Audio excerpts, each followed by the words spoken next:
আল্লাহ রাব্বুল আলামিন বলেন, ইয়ারফাইল্লাহুল্লাযীনা আমানু মিনকুম ওয়াল্লাযীনা উতুল ইলমা দারাজাত।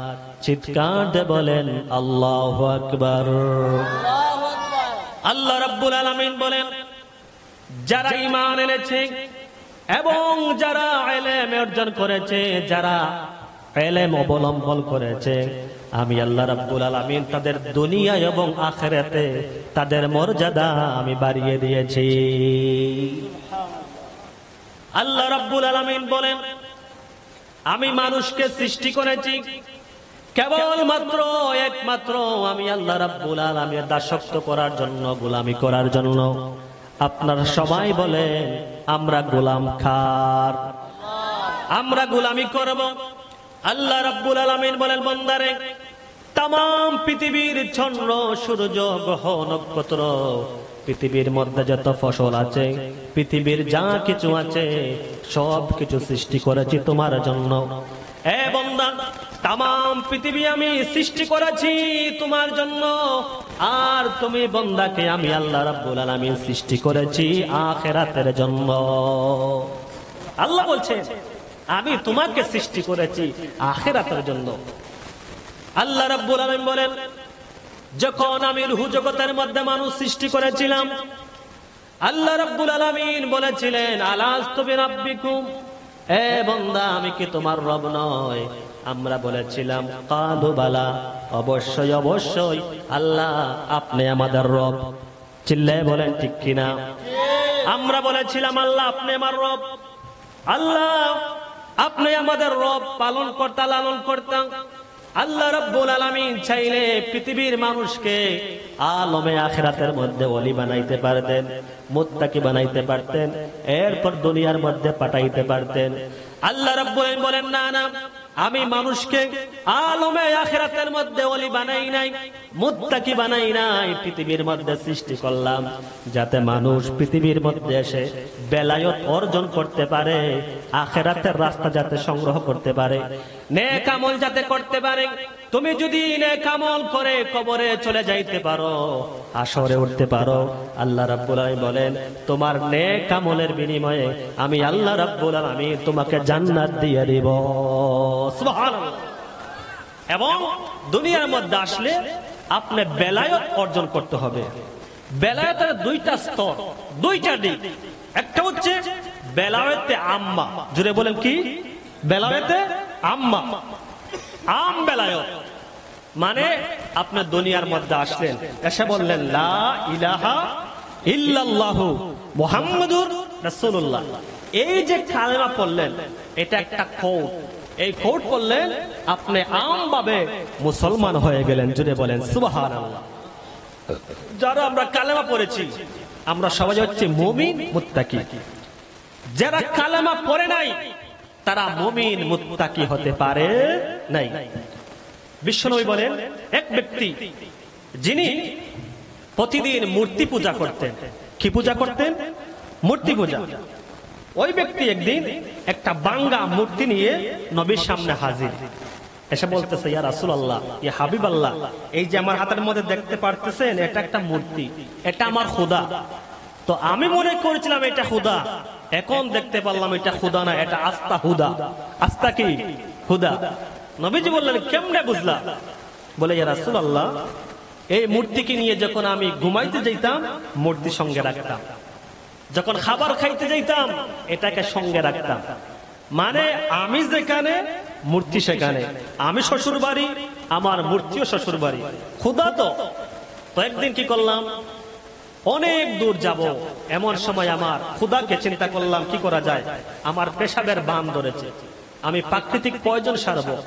চিন্তা করলাম যেহেতু আমার দেবতা আমার খোদা, এটাকে সঙ্গে নেওয়া যাবে না, আমার দেবতাকে একটা গাছের গুড়ার মধ্যে রেখে আমি চলে গেলাম। এসে দেখি আমার মূর্তি একেবারে সম্পূর্ণ ভিজে আছে, সারাও ভিজা। আমি চিন্তা করলাম যেহেতু আমার দেবতা শরীরটা ভিজে আছে, সম্ভবত রহমতের পানি হবে।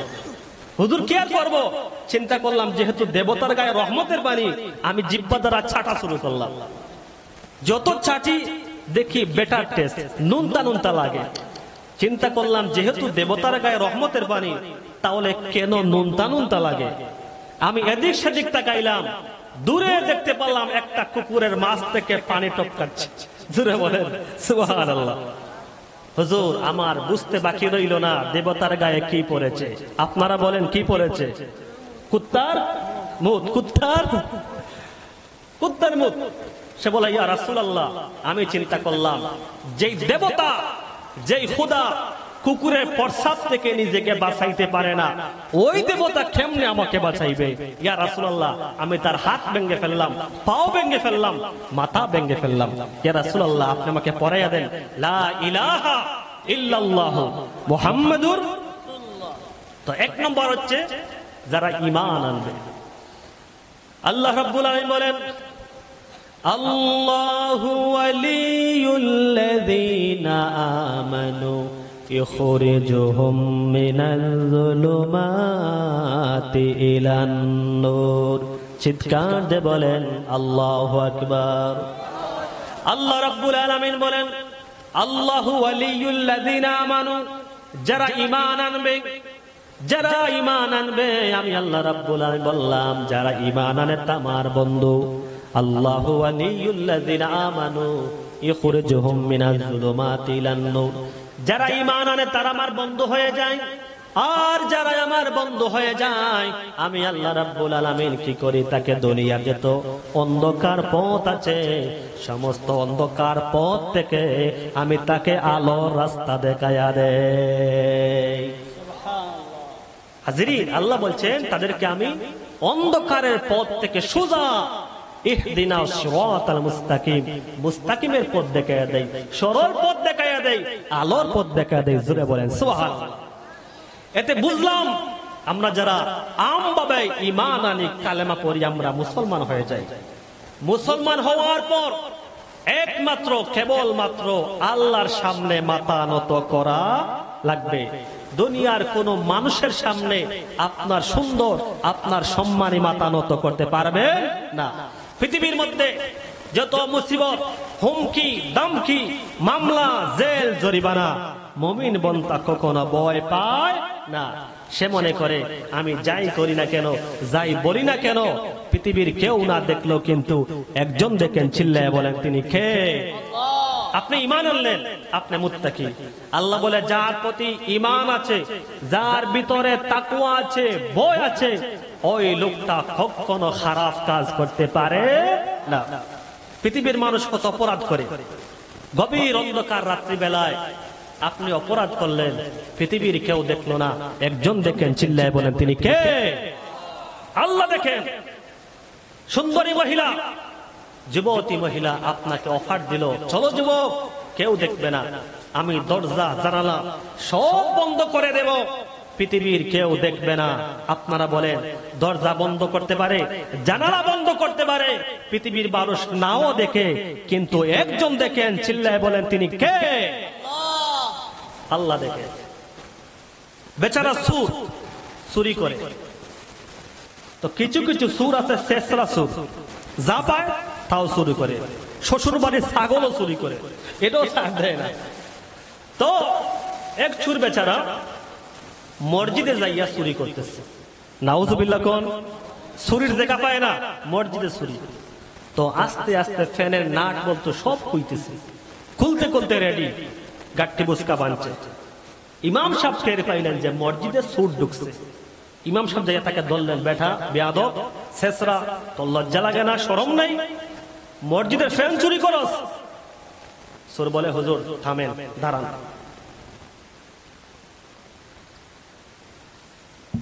হুজুর মসজিদ কার? আল্লাহ। আপনারা বলেন মসজিদ কার? হুজুর মসজিদ কার? ইমাম সাহেব বলেন আল্লাহ। হুজুর আপনি কার? আল্লাহ।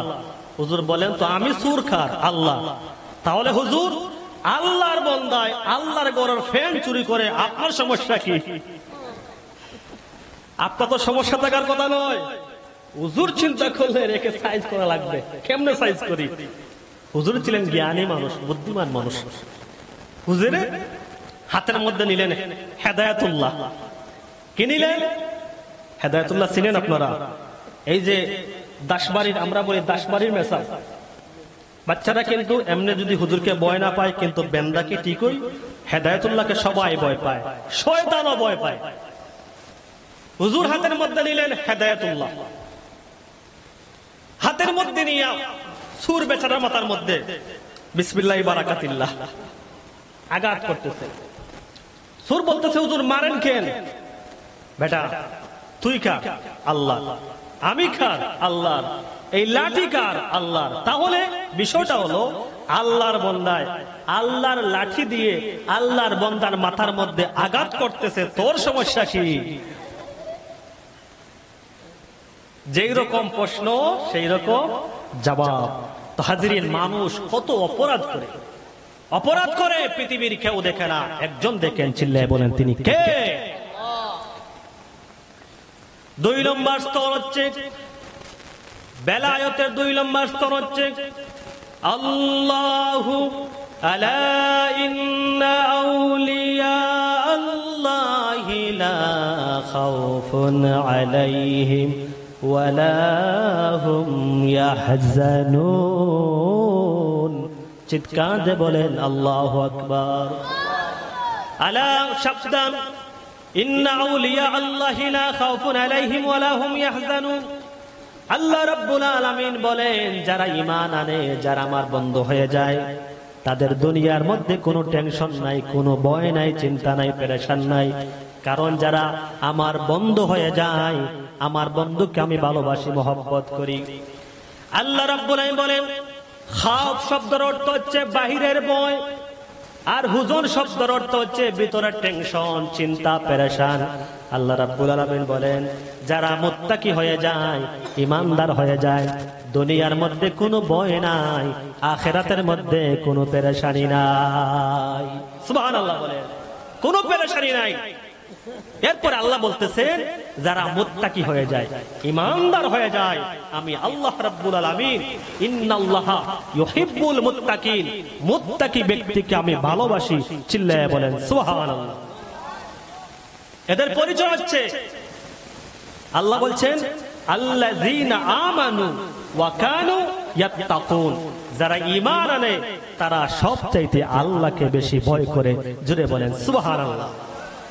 আল্লাহকে ভয় করে, দুনিয়ার কোন শক্তির সামনে, অপশক্তির সামনে তার মাথা নত করে না। শাইখুল হিন্দ রহমতুল্লাহ আলাইহি তিনি ইন্তেকাল করলেন।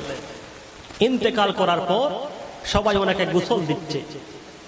গোসল দেওয়ার সময় দেখতে পারলেন ওনার পিঠের মধ্যে বিশাল বড় দাগ, কালো কালো দাগ, পিঠগুলা গর্ত হয়ে আছে। মানুষ আফসোস করতেছে, হারে এত বড় একজন বিখ্যাত মুফাসসির, আল্লাহর ওলি মানুষ, পিঠের মধ্যে কালো কালো দাগ কেন? কেউ কিন্তু বলতে পারে না এই দাগটা কিসের দাগ। ওনার বিবিকে প্রশ্ন করা হলো, বিবি আপনি তো আপনার স্বামীকে ভালো করে চিনেন, পৃথিবীর একজন স্বামীকে, একটা যুবককে যারা বিয়ে করেছে, পৃথিবীর কেউ না চিনলো, তার বউ কিন্তু ভালো টিকে চিনে যে আমার স্বামী কেমন আল্লাহর ওলি, ঠিক কিনা বলেন? আপনি বিচার করবেন, আপনি এমপি, মিনিস্টার, চেয়ারম্যান, সারা গ্রামের কিন্তু বিচার করেন, মাতব্বর সাহেব আপনি, কিন্তু বউ বলবে আপনি যে কেমন মাতব্বর, আমার চাইতে কেউ বেশি আপনাকে চিনে, ঠিক কিনা বলেন? তো বউয়ে একজন স্বামীকে সবচেয়ে বেশি চিনে। তো বউকে জিজ্ঞেস করা হলো, আপনার স্বামীর পিঠের মধ্যে কালো কালো দাগ, কারণটা কি? বউ বলতেছে আমি জানি না। ওই মজলিসের মধ্যে ছিলেন হুসাইন আহমদ মাদানী রহমতুল্লাহ আলাইহি, তিনি বললেন আমি জানি। তিনি বললেন, দুনিয়ার মানুষ, শাইখুল হিন্দ রহমতুল্লাহ আলাইহি আজকে দুনিয়ার জমিন ছেড়ে বিদায় নিয়েছেন। আল্লাহর বান্দা আমাকে নিষেধ করেছেন আমি পৃথিবীর মানুষকে না বলার জন্য, কিন্তু যেহেতু হুজুর বিদায় নিয়েছেন আমি আজকে বলবো। ওই হুজুরকে মাল্টা জেলখানার মধ্যে বন্দী করেছিল। বন্দী করার পর সৈন্যবাহিনীরা প্রতিদিন ওনাকে চাবুক মারতো, বেতের আঘাত করতো, পাহাড় করত, এমনকি ওনাকে জ্বলন্ত আঙ্গারের মধ্যে শুইয়া দিত। জ্বলন্ত আঙ্গারে দিয়ে ওনাকে শাস্তি দেওয়া হতো। জ্বলন্ত আঙ্গার লোহাকে গরম করে মাটির মধ্যে বিছাইয়া দিত, হুজুরকে আঙ্গারে পর শুইয়া দিত। হুজুরের পিঠ গুলা ওই আঙ্গারের কারণে জ্বলে ছাই হয়ে গেছে, পাথর গুলা ঢুকে গেছে, যার কারণে পিঠের মধ্যে দাগ পড়ে গেছে। ওই জেলখানা সৈন্যবাহিনী সেনাপ্রধান প্রতিদিন সকাল বেলায় বলতো, মুহাম্মদ, ও মুহাম্মদ, তুমি একটা কথা বলো যে আমি ইংরেজের বিরোধিতা করি না, ইংরেজ বিরোধী নয়, এই কথা বলো, তোমাকে আমি মুক্তি দিয়া দিব। রে দুনিয়ার মানুষ, প্রতিদিন সৈন্যবাহিনী না হুজুরকে এই কথা বলতো। হুজুর বলতেন, কখনো না, আমি আল্লাহর দপ্তর থেকে নাম কেটে তোমাদের দপ্তরে আমার নাম লেখাতে চাই না। চিৎকার দিয়ে বলেন আল্লাহু আকবার। এমন শাস্তি দেওয়া হলো, প্রচন্ড পানিকে গরম করতে করতে টকবগে করতেছে পানি, ওই পানির মধ্যে ওনাকে ছেড়ে দেওয়া হতো। শুধু একটা কথা বলো যে আমি ইংরেজের বিরোধী নয়, কিন্তু তিনি বলতেন না, আমি বলতে পারবো না। হুসাইন আহমদ বলেন, আমরা দেখে এই করুণ দৃশ্য দেখে আমরা সহ্য করতে পারি না। শেষ পর্যন্ত আমরা কি করলাম, হুজুরকে বিনয় সহিত বললাম, হুজুর আপনি এই কথা বলে দেন না যে আমি ইংরেজের বিরোধী নয়। হুসাইন আহমদ মাদানী বলেন, আমি যখন এই কথা বললাম, হুজুর আমাকে একটা ধমক দিলেন, দিয়ে বললেন, হুসাইন আহমদ মাদানী, তুমি কি ভুলে গেছো আমি বেলালের রুহানি সন্তান, যেই বেলালকে হুমাইয়া বালুর মধ্যে শুইয়া দিত, জিব্বাগুলার মধ্যে সেকা দিয়া দিয়েছিল। বেলাল অনেক কষ্ট করেছে, নির্যাতন নিপীড়ন সহ্য করেছে, কিন্তু একটা কথা বলতো, আহমদ আহমদ আহমদ, চিৎকার দিয়ে বলেন সুবহানাল্লাহ। বেলাল বলতো, রে উমাইয়া, আমি তোমার কৃতদাস, তোমার গোলাম, তোমার জান কিন্তু তোমার হাতে, আমার জানটা তোমার হাতে, কিন্তু আমার কলবের মালিক আল্লাহ রাব্বুল আলামিন, যেই কলবের মধ্যে মুহাম্মাদের নাম জপেছি, যেই কলবের মধ্যে আল্লাহকে আশ্রয় দিয়েছি, তুমি আমার জীবন নিতে পারবে, আমার কলব তনে আল্লাহর নাম তুমি নিতে পারবে না। চিৎকার দিয়ে বলেন সুবহানাল্লাহ। আমাদের প্রভু এক, একই নবীর উম্মত, জীবন বিধানে ওই শিবানী কোরআনে। চিল্লে বলেন ঠিক কিনা। আমাদের প্রভু এক, একই নবীর উম্মত, জীবন বিধানে ওই শিবানী কোরআনে। তবে কেন কেন এ মুসলমান, এখো এখো করিয়া হবান, আমাদের প্রভু এক, একই নবীর উম্মত, জীবন বিধানে ওই শিবানী কোরআনে।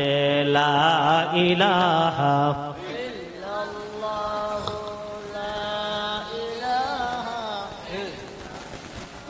ও লা ইলাহা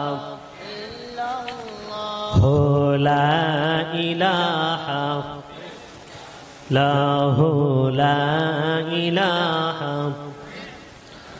লা ইলাহা ইল্লাল্লাহু মুহাম্মাদুর রাসূলুল্লাহ সাল্লাল্লাহু আলাইহি ওয়াসাল্লাম।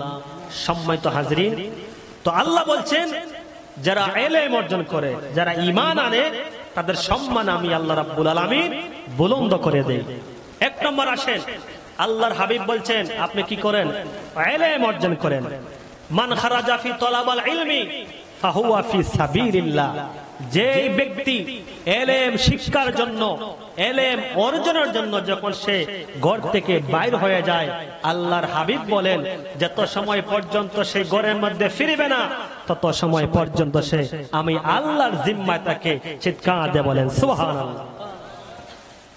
আল্লাহর হাবিব বলেন একটা তলাবাল ইলম যখন ঘর থেকে বাইর হয়ে যায়, আল্লাহর হাবিব বলে যখন ওই ছাত্র ইলম শিক্ষার জন্য যখন মাদ্রাসায় যায়, মসজিদে যায়, মক্তবে যায়, যখন সে ঘর থেকে বাইর হয়ে যায়, আল্লাহ রাব্বুল আলামিন তার কদমের মধ্যে জান্নাতের গালিচা বিছায়া দেন। সুবহানাল্লাহ।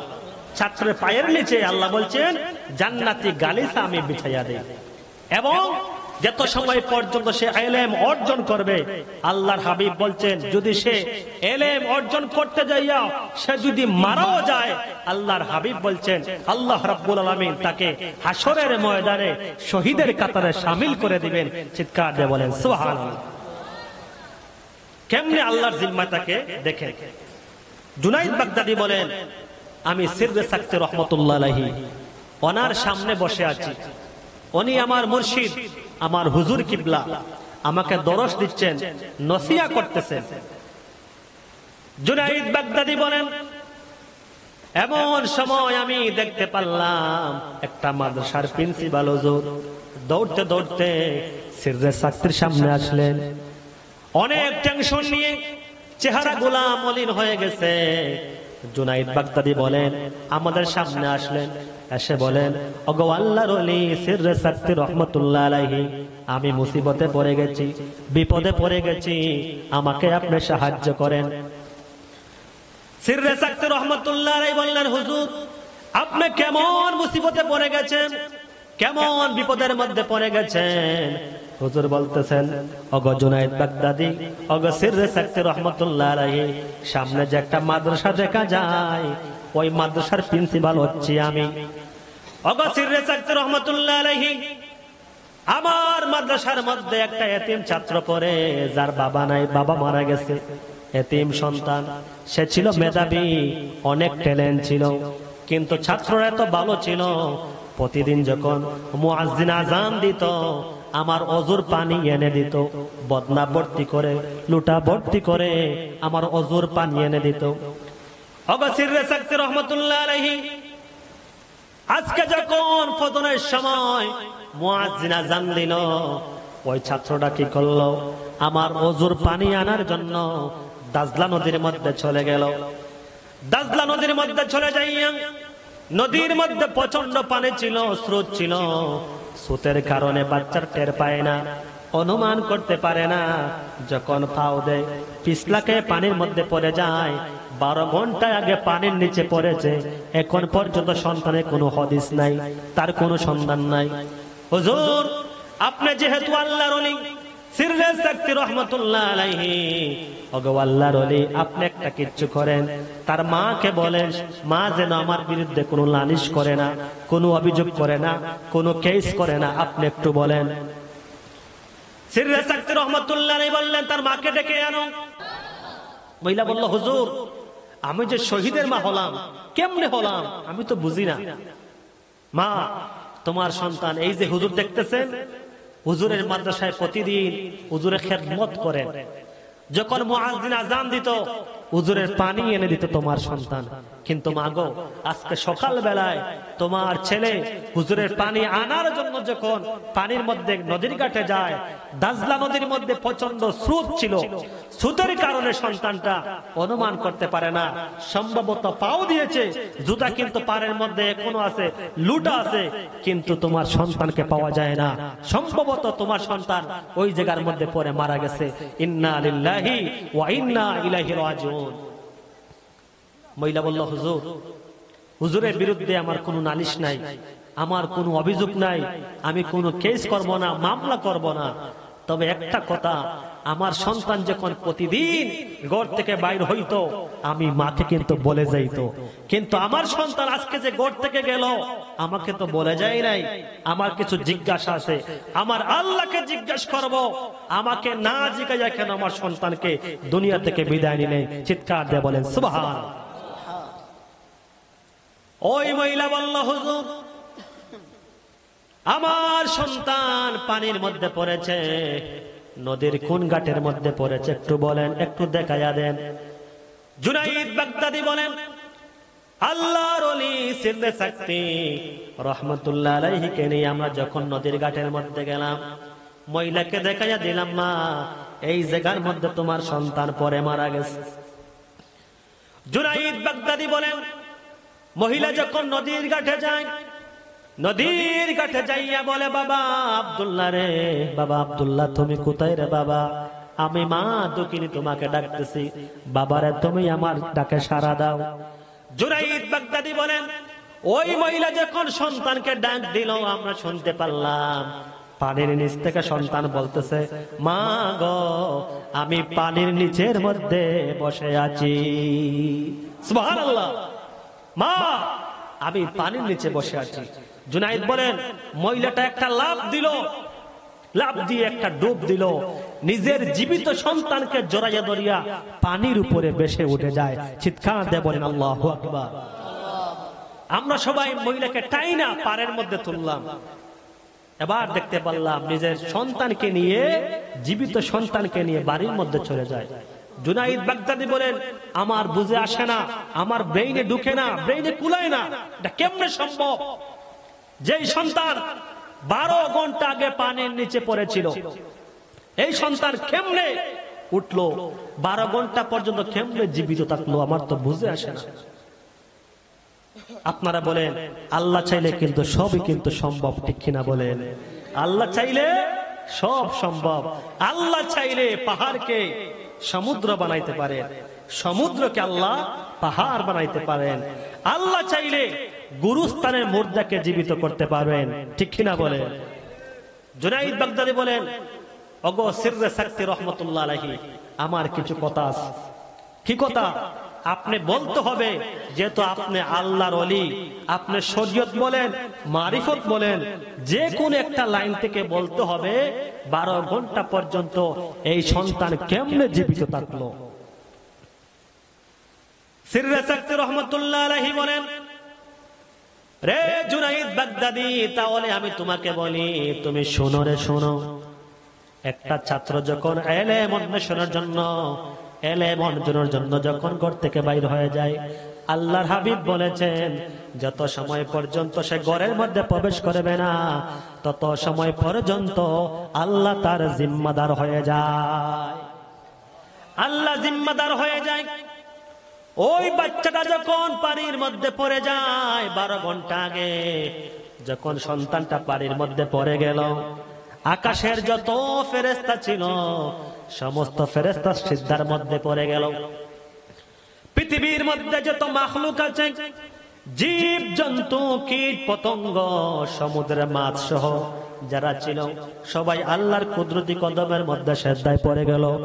ও রব্বুল আলামিন, রব্বুল আলামিন, দুনিয়ার আসমান জমিনের খালেক ও মালিক, সন্তানে কিন্তু বাবা নাই, এতিম সন্তান, মাদ্রাসার মধ্যে পড়ে, মার শেষ মাত্র সম্বল, বাচ্চাটা পানির মধ্যে পড়ে গেছে, এই মুহূর্তে মারা যাবে। ও রব্বুল আলামিন, আমরা ফেরেশতা কুল, মানব কুল, কীট পতঙ্গ সবাই সিজদার মধ্যে পড়ে গেলাম। রব্বুল আলামিন যেহেতু বাচ্চাটা পানির মধ্যে পড়ে গেছে, ওই বাচ্চার জন্য পানির নিচে আপনি কি করেন? কুদরতি অক্সিজেনের ব্যবস্থা করে দেন। যখন এই কথা সবাই সিজদার মধ্যে পড়ল, সবাই প্রার্থনা করল, আমি আল্লাহ রাব্বুল আলামিন ওই সন্তানকে ইলমের জন্য, হুজুরের খেদমতের জন্য আমি পানির নিচে অক্সিজেনের ব্যবস্থা করে দিলাম। চিৎকার দিয়ে বলেন আল্লাহু আকবার। এটা কি বুঝলেন? যারা মাদ্রাসার মধ্যে পড়ে তাদের সম্মান বেশি না কম? আপনার সন্তানকে মাদ্রাসায় ভর্তি করাইবেন, লাভ অনেক লাভ, দুনিয়া লাভ হবে, আখিরাতও লাভ হবে। হাজিরিন, আপনি বৃদ্ধ হয়ে গেছেন, আল্লাহর হাবিব বলেন, আপনি জানেন, প্রশ্ন করেন, যেটা বুঝেন না আলেমকে প্রশ্ন করেন, আলেমের কাছ থেকে জানেন। আল্লাহর হাবিব বলেন, 4 ব্যক্তিকে আমি ক্ষমা করে দেই। জুড়ে বলেন, কয় ব্যক্তিকে? 4 ব্যক্তিকে ক্ষমা করে দেই। উসনু সুয়ালে নিসফুল ইলম, সুয়াল করা, প্রশ্ন করা ইলমের জ্ঞানের অর্ধেক। তবে আপনার উদ্দেশ্য থাকতে হবে যে আমি হুজুরকে প্রশ্ন করব, জ্ঞান অর্জন করব। কিন্তু বর্তমান সমাজের মধ্যে মানুষ প্রশ্ন করে ঠিক হুজুরকে আটকানোর জন্য, ঠিক কিনা বলে? হুজুরকে আটকানোর জন্য, পরীক্ষা করার জন্য, যে দেখি হুজুর পারে কিনা। জুড়ে বলেন ঠিক কিনা? এক ব্যক্তি, একটা ছাত্র মাদ্রাসার মধ্যে ভর্তি হয়েছে, ছোট্ট বাচ্চা, মাদ্রাসায় প্রতিদিন যাওয়া আসা করে। এক দুষ্ট লোক চিন্তা করলো, একটু পরীক্ষা করে দেখি মাদ্রাসায় কেমন লেখাপড়া করে। হুজুর আসসালামু আলাইকুম, একটা কথা। কি কথা? একটা মাসালা জানতে চাই। ছাত্র মানুষ তো চিন্তা করলো, মাত্র মাদ্রাসায় ভর্তি হইলাম, সে আমার কাছে মাসালা জানতে চায়। সম্ভবত সে আমাকে আটকানোর জন্য। এবার যদি আমি বলি যে আমি পারি না, তাহলে মহল্লার মধ্যে যাইয়া বলবে মাদ্রাসায় কোনো লেখাপড়া হয় না। একটা মাসালা জিজ্ঞেস করলাম, পারল না, ঠিক কিনা বলেন? তো কি আর করা যায়? বানিয়ে বানিয়ে তো আর বলা যায় না। আল্লাহ রাসূলের কথা, কোরআনের কথা তো বানাইয়া বলা যাবে না। যদি বানাইয়া বলি, হাসরের ময়দানে আল্লাহ জাহান্নামের কাঞ্চি দ্বারা জিহ্বা কেটে ফেলবে। তো কি আর করা যায়? তিনি বললেন, কি মাসালা বলেন? বলে, হুজুর, আমার ঘরের পাশে একটা ইন্দারা আছে। ইন্দারা বুঝেন তো? পানির কূপ। তো আমার পানির কূপের মধ্যে একটা ইঁদুর পড়ছে, পরে মারা গেছে। এবার আপনি ফতোয়া দেন, মাসালা দেন, ওই পুকুরের ওই ইন্দিরার পানি পাক নাকি না পাক? কত জটিল প্রশ্ন। সে চিন্তা করলো কি আর উত্তর দেওয়া যায়। সে বলল, ভাই, আপনার প্রশ্নের উত্তর দিব, তবে আমার দুইটা জিজ্ঞাসা আছে। এক নম্বর জিজ্ঞাসা, ইঁদুরটা যে পড়লো, পরে যাইয়া মরছে নাকি মরা ইঁদুর পড়ছে? যদি মনে করেন ইঁদুরটা পরে যাইয়া মরছে, তাহলে দুইটা জিজ্ঞাসা আছে। কি জিজ্ঞাসা? এই ইঁদুরটা ফুলছে কি ফুলে নাই? যদি মনে করেন ফুলে যায়, তাহলে তার পেট ফাটছে কি ফাটে নাই? যদি মনে করেন ইঁদুরের পেটটা ফেটে গেছে, তাহলে দুইটা জিজ্ঞাসা আছে, তার পেট থেকে রক্ত বাইর হয়েছে কি হয় নাই? যদি মনে করেন পেট থেকে রক্ত বাইর হয়, তাহলে দুইটা জিজ্ঞাসা আছে, ওই পুকুরের পানি চেঞ্জ হয়েছে কি হয় নাই? যদি মনে করেন পুকুরের পানি চেঞ্জ হয়েছে, তাহলে দুইটা জিজ্ঞাসা আছে। সে বলতেছে, হুজুর আসসালামু আলাইকুম, আর মাসালা লাগবে না। হুজুর, ট্রেনটা এমন ভাবে চালু করছেন, যাইতে আছে যাইতে আছে, এই যে শুধু বলতে আছেন দুইটা জিজ্ঞাসা আছে, দুইটা জিজ্ঞাসা আছে, কখন যে আপনার ট্রেন থামবে কোনো ঠিকানা নাই, আমার মাসালা লাগবে না। তো হাজিরিন, আল্লাহর হাবিব বলেন, আপনি কি করেন? জানার জন্য জিজ্ঞাসা করেন, বুঝার জন্য জিজ্ঞাসা করেন, হুজুরকে আটকানোর জন্য নয়। তো হাজিরিন, আমরা কিন্তু বর্তমান জামানার মধ্যে আল্লাহর হাবিব বলেন পড়ো, আমরা কিন্তু ঠিকই পড়ি। কেমন পড়া? রাস্তার মধ্যে একজন মানুষকে দেখলাম, আসসালামু আলাইকুম বলে চলে যাই। আমরাও কিন্তু কিতাব বাইর করি, একটা শব্দ পড়ি, আসসালামু আলাইকুম, কিতাবটাকে বন্ধ করে দেই, ঠিক কিনা বলেন? মানে পড়তে মন বসে না। অজু করবে, বিসমিল্লাহ বলে অজু করে। মহিলারা আস্তে আস্তে মাথার মধ্যে এই ওড়না দিবে, দিয়া বিসমিল্লাহ বলে ফেসবুক, রহমতুল্লাহ আলাইহি, ঠিক কিনা বলেন? ফেসবুক রাতের রাত চালায়, কোনো অসুবিধা নাই। যখন পড়তে বসে ঘুম চলে আসে, ঠিক কিনা বলেন? আজকাল মডার্ন জামানা, যুবক ভাইয়েরা, আমরা বলি এটাকে স্মার্টফোন, আসলে এটা স্মার্টফোন, এটা হেল ফোন, জাহান্নামের ফোন, ঠিক কিনা বলে? এই ফোন তোমাকে জাহান্নামে নিয়ে যাচ্ছে। মসজিদে যাইয়া সেলফি, হুজুর মসজিদে যাইয়া সেলফি, কবরস্থানে সেলফি, ঈদগাহের মধ্যে সেলফি, বাবা অসুস্থ এও সেলফি, মহিলা প্রেগন্যান্সি হসপিটাল ভর্তি হইছে, এই মাত্র সিজার হবে, একটা সেলফি, ঠিক কিনা বলে? তখনও সেলফি পোস্ট করে। আপনারা সবাই দোয়া করবেন, আজকে আমি গর্ভবতী, একটা বাচ্চা প্রসব করব, ঠিক কিনা বলেন? এই জন্য দেখা যায় নরমাল কোনো ডেলিভারি নাই, যাইবেন আপনার পেট কেটে যে বাচ্চাটা বাইর করবে সেটা হচ্ছে হাইব্রিড বাচ্চা, ঠিক কিনা বলেন? আজকাল যারা হসপিটাল দিয়েছে, আমরা মনে করি এটা সেবা কেন্দ্র, আসলে এটা সেবা কেন্দ্র নয়, এটা ডাকাত কেন্দ্র, ঠিক কিনা বলেন?